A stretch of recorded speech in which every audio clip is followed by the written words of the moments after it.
Van Blecker era un joven físico en aquellos congresos Solvay que muchos años más tarde, en 1977, le dan el premio Nobel por el magnetismo, precisamente. A las 4 o 5 líneas de su discurso agradece que su teoría cuántica del magnetismo fue fundada, entre otras cosas, gracias a los experimentos de Blas Cabrera. En Radio 5 y Radio Exterior de España,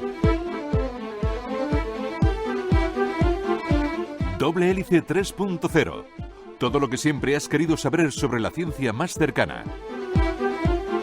Doble Hélice 3.0. Con Juanjo Martín.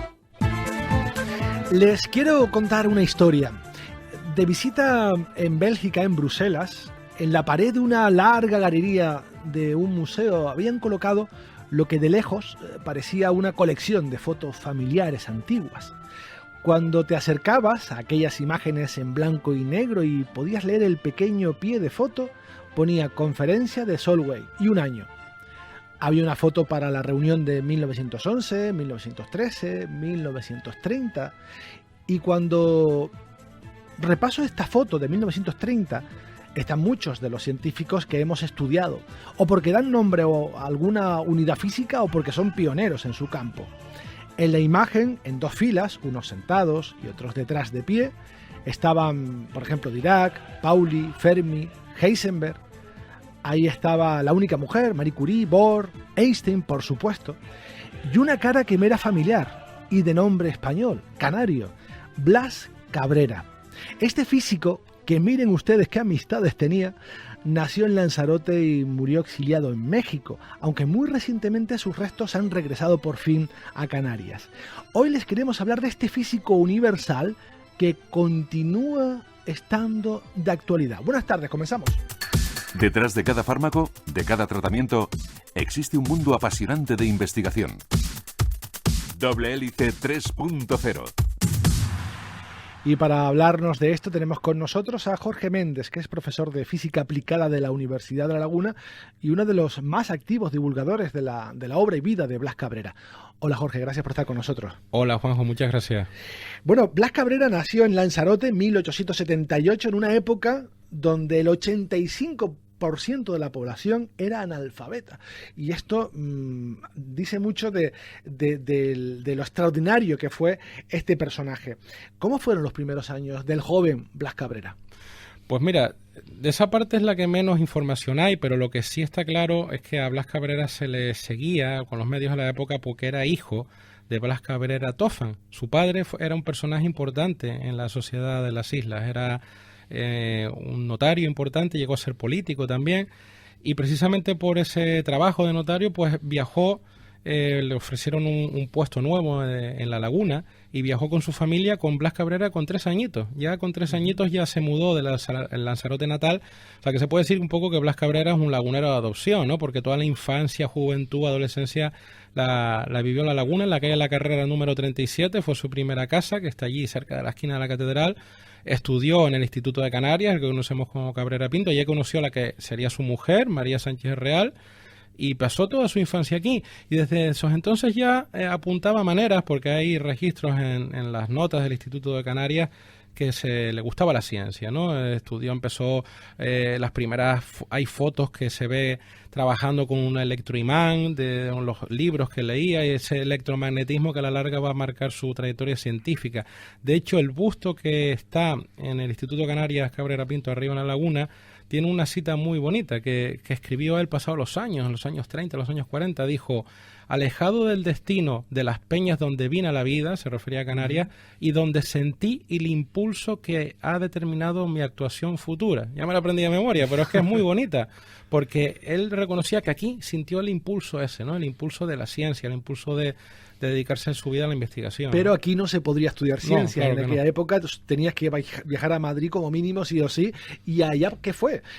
Pero dicen algunos autores que fue con la idea de estudiar Derecho. También. Y otros que dicen que no, que ya iba con la idea de estudiar ciencia. No sabremos exactamente porque hay informaciones un poco confusas ahí, pero lo que sí es importantísimo es que aquel canario lanzaroteño, lagunero de adopción, llega aquí en Madrid y hay un sitio importantísimo, no solo la Universidad Central donde fue, que es la que ahora conocemos como Complutense, de la que acabará siendo rector, sino el Café Suizo. Mira, el Café Suizo era donde estaban las tertulias, donde estaba nada menos que Gustavo Adolfo Bécquer, Ramón y Cajal, pues allí conoce a Ramón y Cajal y ese va a ser un personaje importantísimo en su vida, porque van a ir de la mano en muchas cosas, van a trabajar juntos en los institutos de investigación que fundan en Madrid, y se dice, y él lo reconoce, que Ramón y Cajal enderezó, de hecho lo dijo en un discurso, enderezó su vida por la senda de la investigación científica, usó esas palabras, ¿no? O sea que casi nada, lo decías antes, las compañías que tenían los congresos Solvay, pues sí, es que aquí su padrino fue Ramón y Cajal desde el principio, ¿no? Nada más y nada menos. Nada más y nada menos. O sea y era, entiendo, un estudiante brillante porque se doctoró muy pronto y su cátedra también jovencísimo. Jovencísimo. O sea que tuvo una brillante carrera, ¿no? 1905 ya era catedrático. O sea, con 27 años. Fue uno de los catedráticos más jóvenes de física en España. Y entonces llega, ya está en su periodo de Madrid, si quieres seguimos avanzando un poco cronológicamente, sí, porque llega un año que muchos autores marcan como un punto de inflexión, 1912. ¿Por qué? Porque en 1912 Blas Cabrera sale de Madrid. Ya no solo fue el salto de aquel que decías, aquella Canarias con alto índice de analfabetismo, sino ya el salto de Madrid, donde ya era catedrático, el salto al extranjero. Va a Zúrich y ahí conoce al maestro del magnetismo en esa época, Pierre Weiss, y va a hacer una estancia, diríamos ahora una estancia postdoctoral, ¿no?, a Zúrich, y llega a Zúrich en un año, 1912, que precisamente en aquel instituto de física de Zúrich había un joven Albert Einstein también. Entonces allí no hay registros documentales, pero allí todo indica que allí se conocieron por primera vez Albert Einstein y Blas Cabrera en 1912. Y ese fue el despegue internacional. Él vuelve de esa estancia con la intención, con la escuela aprendida del magnetismo, y instaurar aquí en España esa escuela del magnetismo. Y ahí empieza a la internacionalización, se llama, de Blas Cabrera, que le llevará 10 años más tarde solo a sentarse en los famosos congresos Solvay y a traer a Einstein a España también. Luego comentaremos esas visitas que hizo a Bruselas y cómo fue el anfitrión de nada más y nada menos que Albert Einstein. Pero háblanos un poco de su investigación, electromagnetismo. ¿En qué cosas concretas estaba interesado? ¿O qué problemas quería solucionar? En fin. Sí, eso es muy importante. Mira, a mí me gustaría, ya que las frases van quedando ahí como titulares, Blas Cabrera tiene el sobrenombre de padre de la física española. ¿Por qué? Porque fundó el primer instituto de investigación de física en España, el edificio Rockefeller, el que está ahora en Madrid, que es la sede del CSIC, con una inversión importantísima en la Fundación Rockefeller, que impulsaba proyectos de investigación, y por eso se le conoce como el padre de la física española. Pero es que a mí me gusta que ojalá pudiera llevar otro sobrenombre. Es que, y lo tenemos que decir así sin complejo, es que Blas Cabrera puede ser considerado uno de los padres de la física cuántica, así dicho con todas las palabras. ¿Por qué? Porque precisamente él estudió el magnetismo. Además, una cosa, el magnetismo es unos ciertos elementos químicos que seguro que te suenan, las tierras raras. Ah, pues sí. Pues precisamente hace 100 años ya, imagínate, hace 100 años ya él estudió el magnetismo, porque las tierras raras tienen propiedades magnéticas, como todos conocemos ahora. Si no, ningún molino eólico, ningún coche eléctrico funcionaría. Por eso ahora precisamente esas tierras raras son las vitaminas de la industria, de tanto que hemos hablado. Pues ya en esa época Blas Cabrera las midió su respuesta paramagnética, corrigió incluso una curva que había de magnetismo, se llamaba curva de Curie-Weiss. Él la corrigió con sus experimentos, puso las bases experimentales en aquel pequeño instituto de laboratorio incipiente de Madrid, hizo unas medidas de las susceptibilidades magnéticas de las tierras raras, que después otros autores en esos congresos Solvay cogieron esas medidas para ir fundando la teoría cuántica en el magnetismo. Y te lo digo, no lo digo yo, mira, yo creo que ahí es donde está la prueba. Hay un físico que se llama Van Vleck. Van Vleck era un joven físico en aquellos congresos Solvay que muchos años más tarde, en 1977, le dan el premio Nobel, ¿vale? Por el magnetismo, precisamente. Pues invito a todos los autores, de verdad, que eso es público, que entren en la Fundación Nobel, en la página web Nobel, y busquen el discurso de aceptación del Nobel del profesor Van Vleck en 1977. A las 4 o 5 líneas de su discurso agradece que su teoría cuántica del magnetismo fue fundada, entre otras cosas, gracias a los experimentos de Blas Cabrera. Y incluso reproduce una curva que es una de las curvas famosas que Blas Cabrera reproducía. Así, y además decía que Blas Cabrera fue el científico que hizo, y estas son las palabras textuales que usó, el experimento adecuado en el momento oportuno. Es decir, hacía falta pruebas experimentales para apuntalar la teoría cuántica en el magnetismo, y esas pruebas las aportó Cabrera. Es decir, cuando un premio Nobel en el año 77 agradece en su discurso de Estocolmo a Blas Cabrera, yo creo que Blas Cabrera puede ser considerado sin duda uno de los padres de la física cuántica. Estoy convencido que le hubieran dado el premio Nobel si hubiera estado en otro país, en otras circunstancias, ¿no? Sin duda. Y luego pasó en su vida algo que marcó la vida no solo la suya, sino la de millones de personas en España, que fue la guerra civil, el golpe de Estado, Exacto. el alzamiento y todo lo que ya conocemos. Sí. Se tuvo que exiliar, Sí. pero me gustaría que hiciéramos un ejercicio de ciencia ficción y te quiero preguntar qué hubiera pasado si no hubiera guerra o no hubiera habido guerra en España, si su camino y su proyección hubiera sido exponencial como la estaba haciendo en ese momento. Sí, y me gustaría hacer hincapié en una cosa. A Blas Cabrera todo el mundo lo conoce, bueno, la gente que conoce a Blas Cabrera por sus fotos con Albert Einstein en esa visita en 1923, por las fotos que decías al principio en la precisa introducción que hiciste de los congresos Solvay, pero es que Blas Cabrera también trajo la ciencia aquí, a su tierra, y eso no es muy conocido y creo que hay que poner en valor. Blas Cabrera, y eso está documentado en 1915, 1920, 1925, incluso antes de esos famosos congresos Solvay, venía a dar charlas aquí, al Ateneo de La Laguna, a la Diputación Provincial, a hablar de física cuántica. Cada aquí. 5 años, más o Cada menos. 5 años venía a hablar de física cuántica aquí. Y ojo a esto, 1936, ese fatídico año. Te acabo de pasar y ojalá pues todos los autores también tengan, los oyentes tengan acceso también, se puede recuperar en internet. Recortes de la época del año 36, Blas Cabrera estaba preparando un congreso de física en La Laguna, en La Laguna, 1936. Imagínate el esfuerzo de imaginación si no hubiera estallado la guerra. Estaba preparado para septiembre de 1936. Si no hubiera estallado la guerra en julio, podíamos haber tenido por La Laguna a Bohr, a Schrödinger, a sus colegas paseando y trayendo la ciencia de primer nivel. Desgraciadamente todo se trucó, eso y muchísimas cosas más. Acabó en el exilio en México. Lo peor del exilio de Blas Cabrera fue el olvido, porque Einstein también era un exiliado. Huyó del régimen de los nazis porque era judío, pero todo el mundo sabe quién es Einstein, todo el mundo sabe quién es Madame Curie. Pero Blas Cabrera, el exilio de él fue un borrado de la memoria y por eso es tan importante y por eso está tan ahora de ponerlo en valor, porque Blas Cabrera nos enseñó primero que podemos ser grandes en la ciencia desde aquí, desde Canarias, saliendo desde aquí sin complejos llegar a donde podemos llegar. Y nos enseñó pues eso, que tenemos que recuperar la memoria para darnos cuenta de que podemos hacer cosas grandes, o sea que es importante eso. Luego hablaremos de más vida y obra que tuvo y el Blas Cabrera y que, bueno, por ciertas circunstancias también está de actualidad, no solo porque sus restos han llegado recientemente a Canarias, sino porque hay problemas con su legado. Vamos a dejarlo ahí y luego lo hablaremos. Ahora es momento de dar paso a nuestro reportaje. Hoy les quiero contar cómo está afectando el cambio climático a los corales del mundo. Ya les adelanto que no son buenas noticias.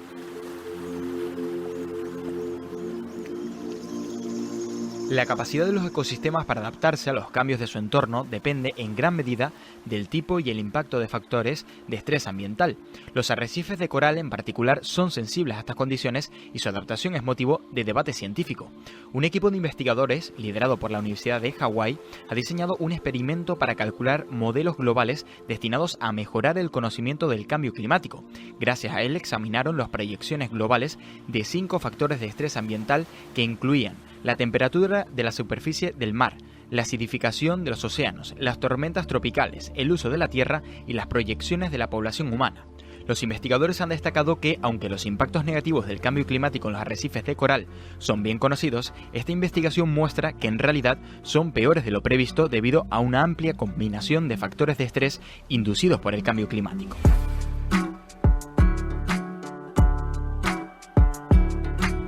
Según sus resultados, en un escenario sin cambios, en el año 2050 se prevé que las condiciones ambientales serán poco adecuadas para los arrecifes de coral del mundo, si se considera un solo factor de estrés. Cuando se tienen en cuenta múltiples factores, la fecha desciende a 2035. Asimismo, se prevé que para 2055 la mayoría de los arrecifes de coral del mundo se enfrentarán a condiciones inadecuadas en función de al menos uno de los 5 factores estudiados. Para 2100, de hecho, se prevé que el 93% de estas estructuras subacuáticas se verán amenazadas por 2 o más de los factores de estrés.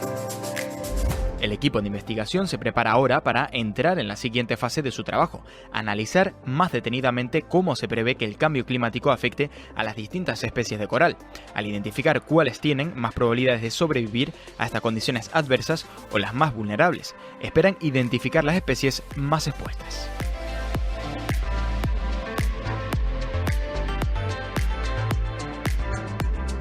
En Radio 5 y Radio Exterior de España, Doble Hélice 3.0. Continúas en Doble Hélice 3.0, Radio 5 y Radio Exterior de España. Como siempre, al final, en los últimos instantes del programa, te recordaremos dónde puedes escucharnos si no has podido sintonizarnos en directo a través de las antenas de Radio Nacional de España. Estamos en multitud de plataformas de podcast. Pero lo que me gustaría recomendarte, además de que te descargaras nuestros programas, es que te suscribas.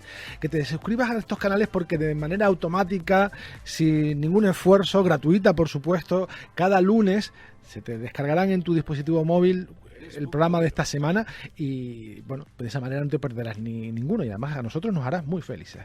Igual de felices estamos por tener aquí con nosotros a Jorge Méndez, que es profesor de Física Aplicada de la Universidad de La Laguna y uno de los, como han visto y ha demostrado, uno de los más activos divulgadores de la obra del gran físico Blas Cabrera. Hemos hablado de los primeros años de Blas Cabrera, hemos demostrado y has demostrado que sin duda es uno de los grandes de la física mundial, no solo de España, uno de los pioneros de la física cuántica, y me gustaría ahora jalonar una fecha muy importante que es la de 1923, porque se merece un capítulo aparte ese año, porque pasan muchas cosas, pero entre ellas Einstein visita España de la mano de Blas Cabrera, es su anfitrión, lo invita a él y viene. De hecho, el año que viene vamos a celebrar el primer centenario de esa visita, o sea que es importante. Fíjate que sí, exacto, la primera y única visita de Albert Einstein a España es 1923, pues fomentado, ¿no?, por Blas Cabrera. Einstein visita el Instituto de los Laboratorios de Investigaciones Físicas, que es el germen de ese Instituto Nacional de Física y Química que se va a inaugurar 10 años más tarde, en el año 32.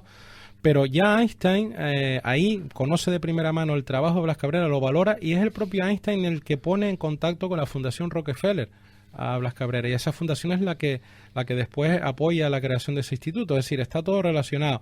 Pero voy más allá, o sea, no solo lo trajo, y además lo trajo en el momento en el que Einstein era de fama mundial. A Einstein le acaban de comunicar en 1922 que le concedían el Nobel.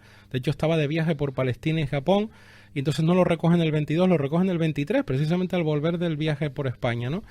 Y encima, pues estaba en la cresta de la ola porque 4 años antes, 1919, es el famoso eclipse que prueba que la luz del Sol es desviada, la luz de las estrellas, perdón, es desviada por la gravedad del Sol, y son esos famosos titulares de la prensa de Newton ha muerto, Einstein ha revolucionado la física. Imagínate tener a ese personaje paseando por Madrid, ¿no? Pues lo hace Cabrera, pero no solo eso, sino es que Blas Cabrera en 1923 publica un libro muy importante que se llama Principio de Relatividad. Es el primer libro de la teoría de la relatividad recién demostrada, con el Nobel recién entregado, de Albert Einstein en español. Es decir, que ahí pone el valor, y fíjate que eso no era la especialidad de Blas Cabrera, que era el magnetismo, pero ahí te da un poco la idea de la pasión de Blas Cabrera por divulgar ciencia. ¿Cuál era la ciencia más puntera de la época, lo más difícil de entender? Como dicen las leyendas urbanas, que solo habían 2 personas que entendían esa teoría en el mundo. Pues la relatividad, pues ahí está a nuestro canario escribiendo un libro de la relatividad en español para llevársela a sus ciudadanos, ¿no? Quiero decir que yo creo que ese año es muy importante por todo eso que te acabo de nombrar. Eran años muy importantes para Einstein y vientos muy favorables también para Blas Cabrera, porque en ese momento tienen la financiación de la Fundación Rockefeller. Exacto. Va todo bien, hay financiación y nuevos institutos, pero estalla la guerra. Estalla la guerra en el 36, sí. Él no estaba en el bando que se había levantado y había dado golpe de Estado y tiene que exiliarse. Porque si se queda, me imagino que teme en lo que puede pasar. Y se va a México. Sí, primero pasa unos años en París, una larga historia y muy penosa lo del exilio, porque al final Blas Cabrera, fíjate que fue repudiado por los 2 bandos. Te explico, esto tampoco no es muy conocido, pero Blas Cabrera no era ni de un bando ni de otro. Él se quería mantener neutral, como cualquiera en sus cabalas hubiera intentado hacer, decirle, pues ustedes se han vuelto locos.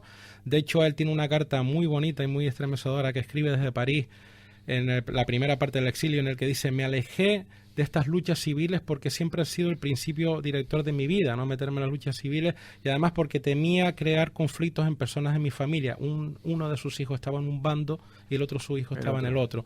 Entonces, precisamente por intentarse quedar neutral, le caen de los 2 bandos. Primero la República le dice: ven aquí, preséntate aquí. No, yo estoy en París. Le quitan empleo y sueldo, imagínate. Y después, ya cuando gana el otro bando, Blas Cabrera quiere volver a su tierra, quiere volver a seguir. Además lo dijo, quería continuar su obra en España. y Franco no le deja porque lo tacha de rojo, de traidor, sí. Y lo sube en un barco, lo sube en un tren de París a Portugal para que salga hacia México. No le dejan bajarse del tren, es muy triste esta historia, no le dejan despedirse de sus hijos. En un tren cruza España sin pisar suelo español y acaba en México con un Parkinson acelerado, que yo estoy convencido que los disgustos de la época le aceleraron esa enfermedad, porque muere solo 4 años más tarde, con 67 años. Su mujer le sobrevive, que también ha sido repatriada ahora veremos eso al final. Su mujer sobrevive casi 20 años más, pero él con 67 años pues muere en México, y los últimos años de su vida en México los dedica a divulgar la ciencia. Allí en ella no podía investigar, no tenía su laboratorio, pero da clases de historia de la física. Escribe un manuscrito, que ahora hablaremos de eso, de historia de la física, con el esfuerzo sobrehumano de una persona con Parkinson de escribir ese manuscrito. Y aún así, pues hasta su último aliento lo dedicó a divulgar la ciencia desde México, ¿no? Por eso es tan importante, y hay cartas, Juanjo, que prueban de entre la viuda y el hermano que estaba aquí en Zaragoza, de que era el deseo de él que ese manuscrito se publicara, lo último que hizo, no solo el de México, sino también otros manuscritos que dejó aquí en España antes de la guerra, que están sin publicar, y era su deseo que se publicase. Desgraciadamente, aún a día de hoy, casi 80 años después, hay manuscritos que siguen inéditos y ocultos, que es lo peor de todo. Vamos a hablar de esto en los últimos minutos, pero antes hay que dar una buena noticia, porque Exacto. Por lo menos sus restos ya descansan en Canarias. Exactamente, como él quería, ¿no? Siempre que eso fue su deseo, volver a su tierra. Yo sé que es un símbolo, alguien dirá, bueno, sí. ¿Qué valor tiene eso? Pues yo creo que tiene mucho valor, porque fíjate que esa noticia de que gracias al Ayuntamiento de La Laguna, el Consulado de México, muy importante, que ha apoyado esto desde el principio, María Ángeles Vaca, su cónsul honoraria de México en Tenerife, la familia, la Universidad de La Laguna, lo que hemos podido apoyar, pues al final se han repatriado sus restos, que fueron enterrados ahora en el cementerio de San Luis en La Laguna, que era su ciudad adoptiva y donde toda la familia reside ahora. Ese símbolo ha hecho que esté Blas Cabrera en todas las portadas, en toda la prensa, incluso a nivel nacional. O sea, que ojalá ese símbolo sirva para ayudarnos a recuperar su memoria y su legado. Y también está en las portadas de muchos periódicos por una noticia no tan amable, y es que los familiares reclaman el legado que está en otras manos ajenas a su familia. ¿Cuál es la historia, Jorge? Es una historia muy larga, y yo quiero decir aquí que, por supuesto, esto está entre la familia y las personas que la familia le están reclamando el legado, gente que tenía una asociación cultural y que hace más de 25 años pues hizo unas exposiciones en Lanzarote y mostraron esos manuscritos inéditos, mostraron esas cartas, y hay parece la palabra típica esa de batalla legal, pero bueno, que están ahí intentándole reclamar, pero por las buenas de hace mucho tiempo, me consta, y sin respuesta aún. Y entonces yo no me quiero meter, pero sí te quiero decir una cosa, y sí he sido testigo de eso.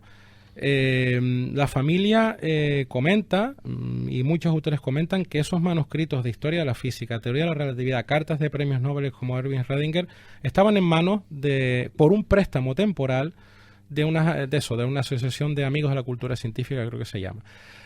Pues han pasado más de 27 años, los propios autores, uno de los propios autores de esa Asociación de Amigos de la Cultura Científica publicó en el año 1995, en un libro, sacó una fotocopia de la primera hoja del manuscrito y decía, dispongo de los manuscritos, eso está publicado, es público, cualquiera puede acceder. Sin embargo, han pasado 27 años y no los ha publicado. La familia les está reclamando que, oiga, pongan eso a manos de a disposición de la sociedad. Si lo he entendido bien, esta asociación quiere hacer una exposición conmemorativa, que eso es una gran idea, me parece muy bien, pide el legado a la familia para exponerlo, la familia dice, pues me parece buena idea, tómatelo presto, pero ahora no te lo devuelvo. O sea, gracias por todo, se acaba la exposición. Sí, se acaba la exposición. Y no lo devuelvo, me hago el remolón y no lo devuelvo. Sí, ha pasado, yo ahí ya ni siquiera, yo era un niño en esa época, no sé exactamente lo que pasó durante unos años, pero sí soy consciente de que ahora con la revitalización de la memoria de Blas Cabrera, pues han intentado contactar, porque hemos seguido la pista de dónde estaba ese manuscrito, al final han intentado contactar con estas personas, les han mandado puro fax, varios nietos. Él me consta que ha hablado con alguna de las nietas que están en Madrid. Es verdad que el presidente de esta Asociación de Amigos de la Cultura Científica parece que habló, pero nunca ha respondido por escrito a los burofax que se lo han mandado, eso está claro. Y parece que llegó incluso a reunirse con algunas de las nietas, pero han sido todo, si me permites mi apreciación desde fuera, pues no sé, declaraciones un poco ambiguas, que sí, que sí no, pero lo que es cierto es que estamos a noviembre y desde los furofaxes que se mandaron en enero de este año, pues sigue pasando el tiempo y no los ha devuelto, ni dice dónde está, ni responde. ¿Y qué interés pueden tener en yo no reservarse sé, o guardarse esos manuscritos ahí que no son suyos? Yo no quiero entrar en especulaciones. Yo solo, a ver, especulaciones, yo no lo digo yo, lo dice la propia familia. El nieto ha enviado una carta abierta a los medios que se ha publicado en todos los medios de esta semana y dice que están muy preocupados porque dentro de apenas 2 años, desde 2025, caducan todos los derechos de autor al pasar 80 años de la muerte de Blas Cabrera. Entonces están preocupados porque quieren recuperar eso. Lo que sí te digo una cosa, en cualquier país, Juanjo, cualquier país no se puede permitir un legado. Tú imagínate que Alemania tuviera manuscritos de Einstein ocultos en manos privadas, que no se publicaran, Madame Curie, Bohr. Yo creo que España no se puede permitir que unos manuscritos de una persona tan importante como esta, estamos hablando de historia de la física escrita por uno de los protagonistas de esa historia, que se sentaba al lado de Einstein, de Bohr, cartas de premios Nobel, es decir, un valor patrimonial histórico, científico enorme. Ningún país se puede permitir que sigan ocultos, por muy triquiñuelas legales o cualquier cosa que se quieran inventar. Yo creo que desde aquí clama al cielo, sentido común, la comunidad científica nacional e internacional y la sociedad en general quiere tener a disposición esos manuscritos. ¿La familia qué quiere hacer con ese manuscrito? ¿Quiere pues guardarlo porque es su derecho? ¿Quiere publicarlo, editarlo? Es que por eso es tan importante y por eso yo, sinceramente, y lo digo abiertamente, yo personalmente desde la universidad lo apoyamos, porque aparte de que es muy justa la reclamación que quieren, encima el fin es muy noble. O sea, la familia quiere recuperar todo ese legado para ponerlo a disposición de las instituciones públicas, de las universidades, donde la familia cree que es donde debe reposar ese legado.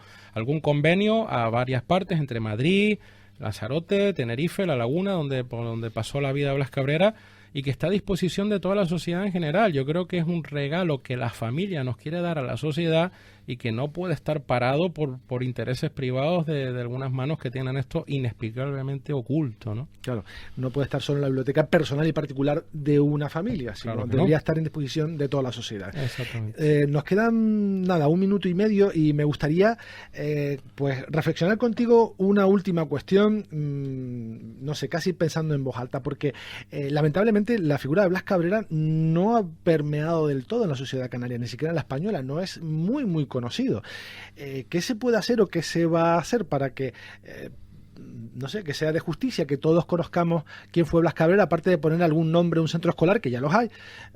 ¿Qué se podría hacer o qué se podría hacer a partir de ahora? Pues mira, yo ahí sí te puedo decir que desde nosotros de la Universidad de La Laguna llevamos ya haciendo pues desde obras de teatro en el Paraninfo, que hemos reproducido parte de la vida de Blas Cabrera, hasta conferencias, charlas. Yo creo que por alguna razón estamos viviendo momentos históricos. No pensé yo nunca que se fuera a conseguir la repatriación de los restos, y teniendo esto aquí y con estos momentos históricos, y si encima salen a la luz este legado, yo creo que ahora es el momento de todas estas actividades culturales, educativas, a centros para llegar a la sociedad. Estamos en el momento de Blas Cabrera. Exactamente. Pues Jorge Méndez, profesor de Física Aplicada de la Universidad de La Laguna, muchísimas gracias por haber estado con nosotros. Ha sido un placer, ¿eh? Gracias. Amigos, Gracias hasta a ti. luego.